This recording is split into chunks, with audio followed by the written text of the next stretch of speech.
Hi everybody, Golden Era Bookworm here. Today we're going to talk about the dark side of competitive bodybuilding.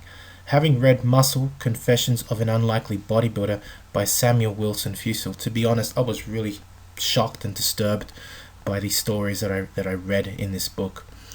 The book follows a young man, Sam, 26 years old, and through his wanting to become a bodybuilder, he enters the world of steroids and then discovers the disturbing truth of competitive bodybuilding as he rises to the top.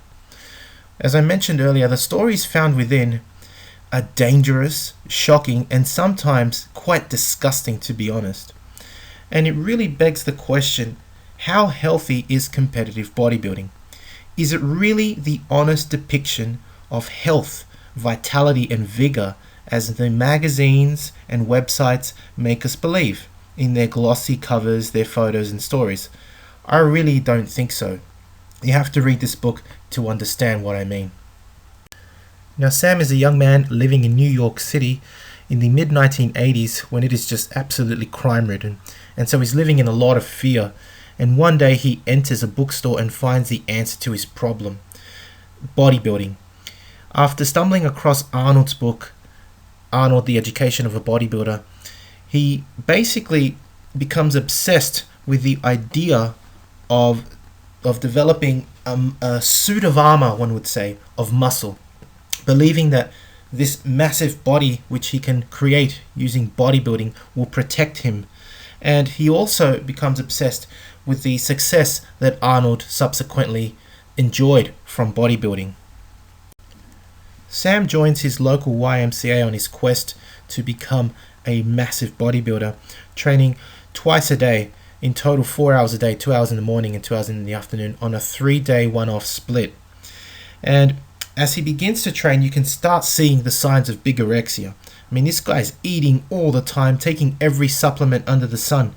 And he eventually, seeing that his growth stutters, he just decides to move to California and to complete his transformation by starting a cycle of steroids.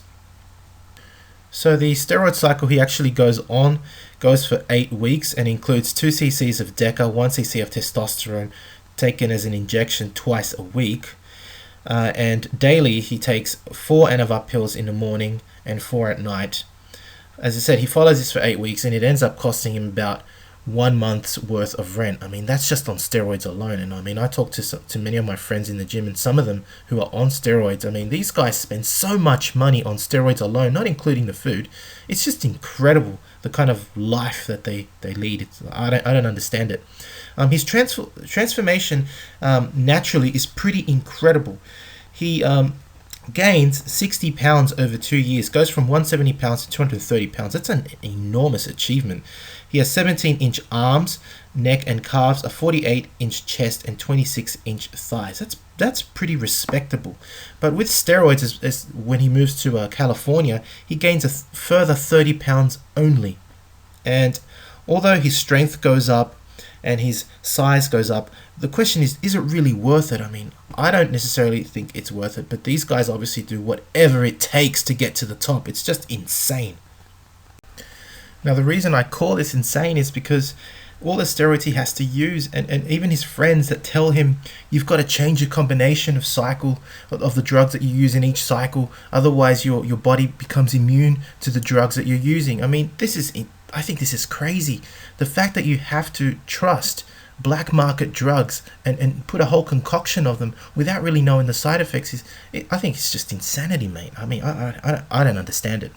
Worse is how these guys just, they just shrug off all the side effects that commonly associated with steroid use. And we're talking about acne, gynecomastia, that is bitch tits, premature baldness, rectal bleeding. There's even stories in this book about bodybuilders who have to use Huggies nappies. Are you kidding me? That's just crazy. Obviously liver and kidney issues, having to go to the doctors and get your vitals checked out, roid rage, and I mean, even all the knots and scar tissue on these guys' asses from having to inject themselves twice a week. I mean, I think it's pretty gross. I don't know how you can honestly call this fitness. I think it's yeah, I think bodybuilding has definitely gone the wrong way when you see the evolution all the way from the bronze, silver, golden era to what it is now. It's just, yeah, crazy. The worst thing is that after all his efforts, he only ends up with second place in 2 different competitions. After all the dieting and getting shredded and just living on 600 calories a day, having to work out, feeling weak, basically close to starvation, barely able to walk. He talks about, for example, bodybuilders such as Albert Beckles, how he just almost dies on stage, being carried off, being so depleted. Here's another example, Andreas Munzer, who obviously died from just lack of water, lack of fat in the body. I mean, he was so shredded. And I always ask the question, I mean, bodybuilding is a pursuit of fitness. Is it really worth going all the way? I mean, damn, these guys really, I mean, I admire their dedication, their drive, but it's, to be honest, it seems like it's almost border insanity.